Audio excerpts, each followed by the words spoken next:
Alhamdulillah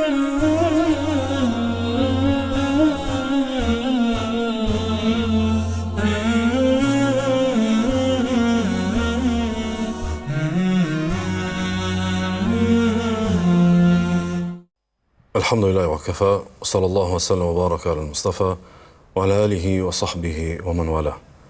Falënderimet në tërësi takojmë me Allah subhana, ata e losë dhe ati përgjërohem që ta lavdëroj dhe të bekoj dërgurin e ti Muhammedin sallallahu alaihi wa sallam, familjen, shokët dhe gjithë umetin e ti të vëzgjedhur.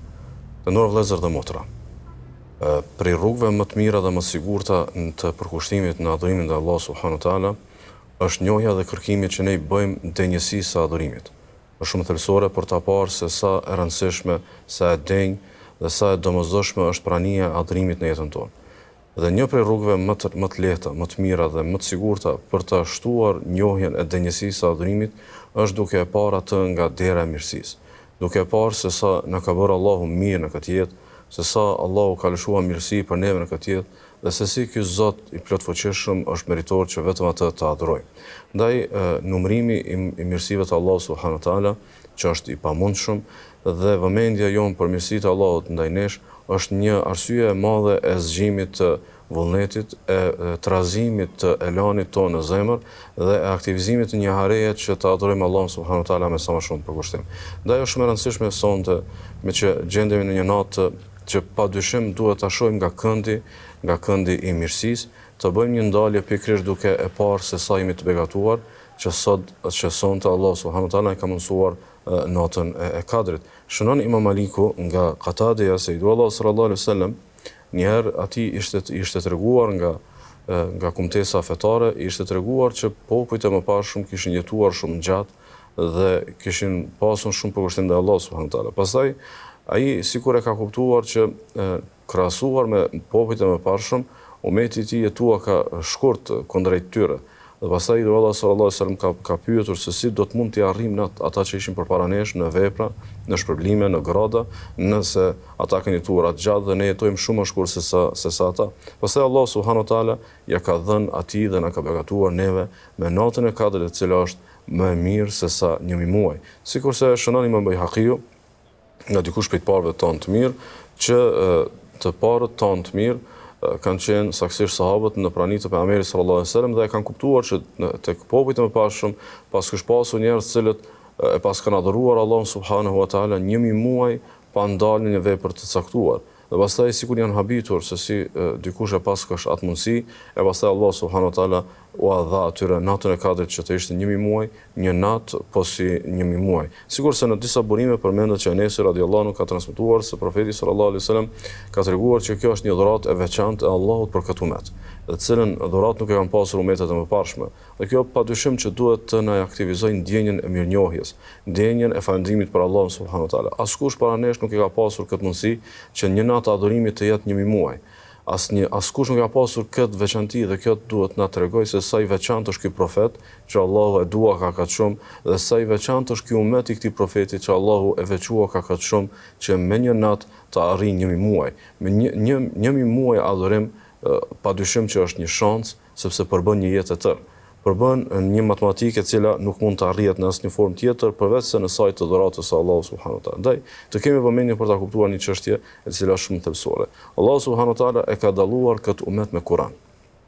Neve na ka dhënë një libër, me cilin libër përfundojnë krejt proklamatat hynore, me cilin libër merr fund profecia dhe deri në do të thotë në Kiamet, Muhamedi sallallahu alaihi wasallam është profeti i fundit, cilin janë të obliguar gjithë ta besojnë dhe shpalljen në cilën ka ardhur gjithë dhe kanë obligim ta besojnë dhe të jetojnë me të.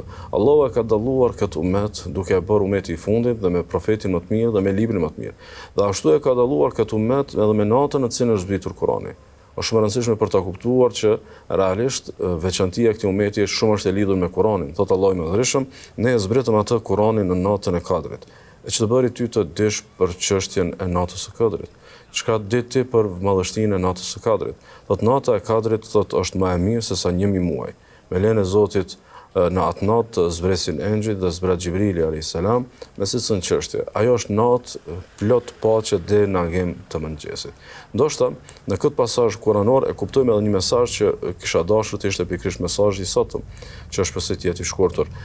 Si ta shfrytëzojmë në natën e Kadrit, ose si ta gjallërojmë natën e Kadrit. Ndoshta në këtë pasazh kuranor e kemi përgjigjen.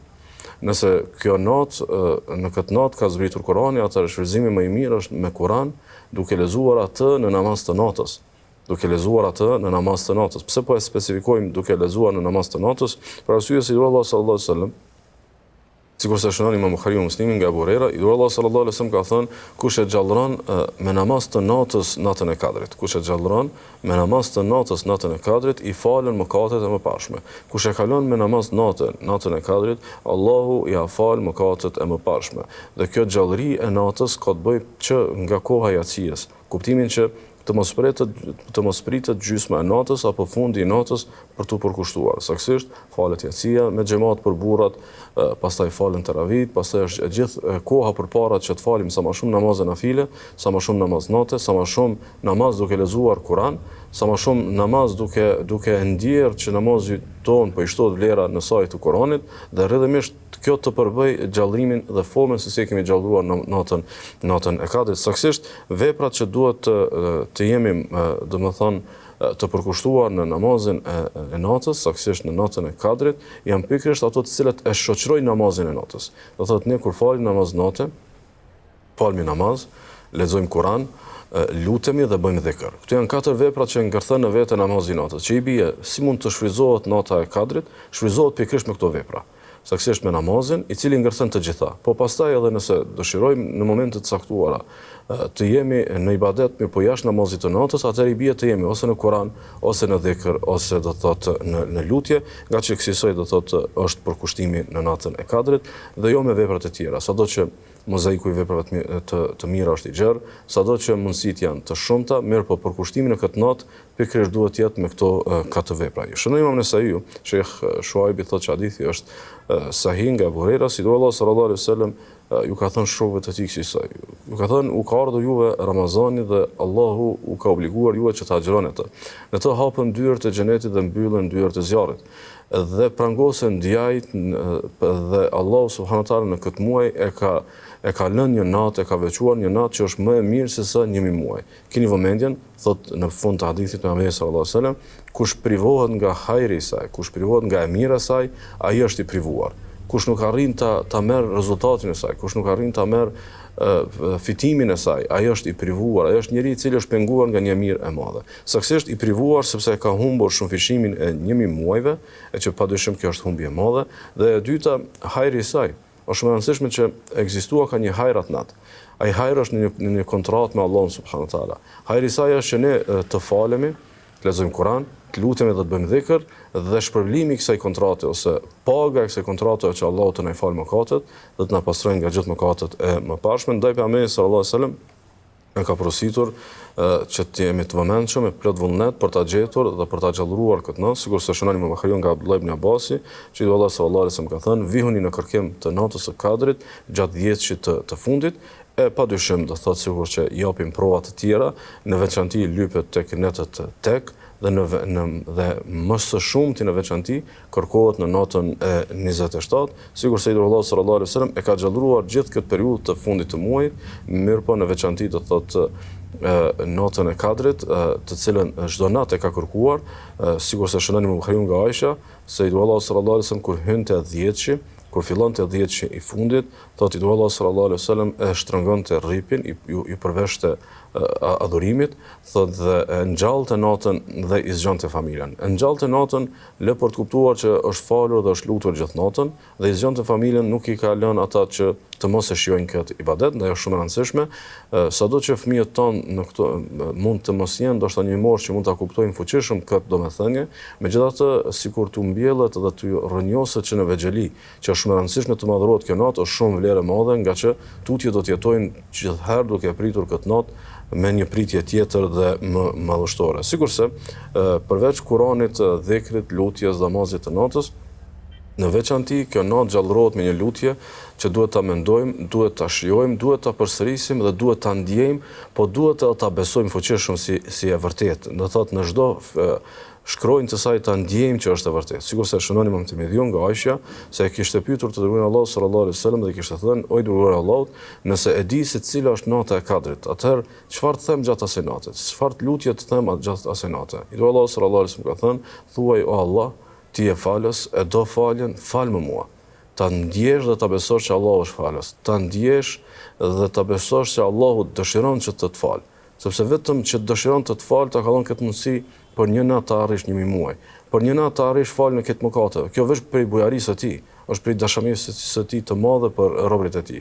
Ta ndjesh që Allahu është falës, ta ndjesh që Allahu e do faljen dhe ta ndjesh kërkesën e faljes. Fal më mua, ta ndjesh që ti je fajtor, ta ndjesh që ke shumë mëkate, ta ndjesh që ke barra shumë të mëdha për të cilat duhet të pastrohesh prej, do thotë të pastrohesh në këtë natë, pikërisht kurora lutjeve në këtë natë ka të bëjë me faljen e mëkateve. Ka të bëjë me faljen e mëkateve, sepse kur Allahu të fal, i bie që Allahu të do. Kur Allahu të fal, i bie që Allahu të mbulon me mirësi. Kur Allahu të fal, i bie që të jap xhenetin. Kur Allahu të fal, i bie që të shpëton prej dënimit të tij. Ndaj është shumë e rëndësishme të reflektojmë kalimthin në një ajet kuranor që besoj dhe ja vlen për të na ngjallur sonte në këtë natë për të adhuruar Allahun subhanuhu teala me sa më shumë përkushtim. Thot Allahu subhanuhu teala, se cili njeri do ta shijojë vdekjen. E shpërblimet tuaja u plotësohen ditën e Kiametit. Ju do të gjeni shpërblimet e asaj që ju keni bërë në këtë jetë në ditën e Kiametit. E pastaj thot Allahu, e kush i shpëton zjarrit, e futet në xhenet, ai vërtet ka shpëtuar. Ai vërtet ka shpëtuar. E jeta e kësaj bote nuk është tjetër pos një përjetim mashtrues. Vini re këtë jetë dhe kisha pasur dëshirë se si penesh ta meditojmë.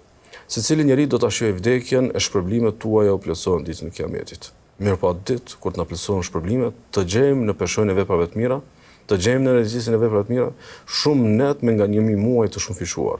Të gjejmë Kur'an me 1000 muaj, të gjejmë namaznatë me 1000 muaj, të gjejmë lutje dhe zikr me 1000 muaj. Kjo është padyshim një shans e madhe, mirë po duhet ta mendosh që ka një ditë vdekje dhe do të vdesim dhe do të gjejmë këto vepra që i kemi bërë. Do të gjejmë këtë përkushtim të sonte. Do ta gjejmë këtë përkushtim të kësaj natë të bekuar. Pastaj thot, e kush i shpëton zjarrit e futet në xhenet, ai vërtet ka shpëtuar. Kush e xhallon me namaznate, do thot natën e Kadrit, i do Allahu sallallahu alaihi wasallam po thotë që i fal mëkatet e mëparshme. Pikërisht kush dëshiron të shpëtoj, kush dëshiron që të futet në xhenetin e Allahut subhanahu wa taala, të shpëtoj pe zjarrit të xhenemit, le ta xhalloroj këtë natë që ta fitoj këtë premtim të Allahut subhanahu wa taala. Pastaj ai thotë, e jeta e kësaj bote nuk është tjetër pas një përjetim mashtrues. Dhe çka mund të jetë ai mashtrim dhe ai përjetim mashtrues që sonte të ta humb këtë natë? Çka mund të jetë ajo pjesë, ajo përditshmëri, ai zakon që mund të privoj nga nota e Kadrit? A mund të jetë një shfletim i kohët në internet? A mund të jetë një përmbajtje pa dubishme televizive? A mund të jetë një bisedë e kohët? A mund të jetë një ndej mirëpafundja? Është çfarëdo që është diçka që ta ka sakrifikuar shumë fishimin me 1000 muaj të natës së Kadrit, ndërkaq është pak orë për kushtim, mirë po përbën falje të gjitha mëkatet. Ndaj, Ibn Rexhepi, një prej dietarëve eruditëve të hershëm, thotë kësaj dhe i drejtohet gjithkujt për çështjen e namazit dhe përkushtimit gjatë natës së Kadrit, thotë kësaj. Thotë, o ti që ke humbur e që ke quar shumë poshtë shumë nga jeta jote. Shumë ditë, shumë net, shumë muaj, shumë vite kanë shkuar kot. Shumë kohë të jetës kanë shkuar pa përfituar, pa u bërë gati për ahiret. Thotë, o ti që ke humbur e që ke quar poshtë shumë nga jeta jote. Ngutu ta plotësosh atë që të ka ikur. Ngutu ta plotësosh në natën e Kadrit, sepse llogaria e saj është po si një jetë e tërë. Ngutu dhe bëj vepra të mira, ngutu dhe shfryzoj ditët e ngelura të Ramazanit. Plotësoj atë që ka ikur nga jeta jote. Plotësoj atë që ka ikur nga jeta jote. Nëse fjala bie me dekada nuk e kemi falë namazin, me dekada kemi pasur mëkate dhe shumë obligime të pakryera. Si mund t'i kompenzojmë ato? Përpos pendimit, përpos kthimit të vërtetë tek Allahu subhanahu wa taala, një prej rrugëve shumë të mira është pikërisht ta mendojmë që ta plotësojmë atë që na ka ikur nëpërmjet namazit të natës, Kuranit, dhikrit dhe lutjeve në natën e Kadrit.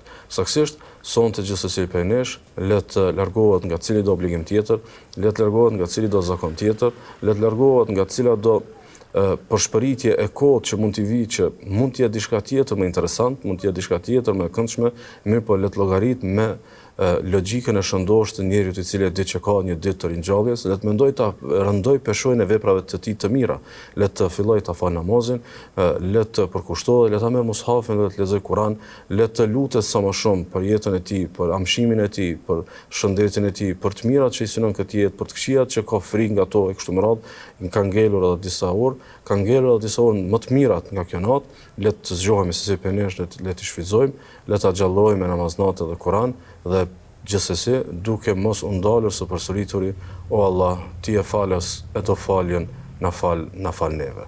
Wa sallallahu wa sallam wa baraka ala nabiyina Muhammad.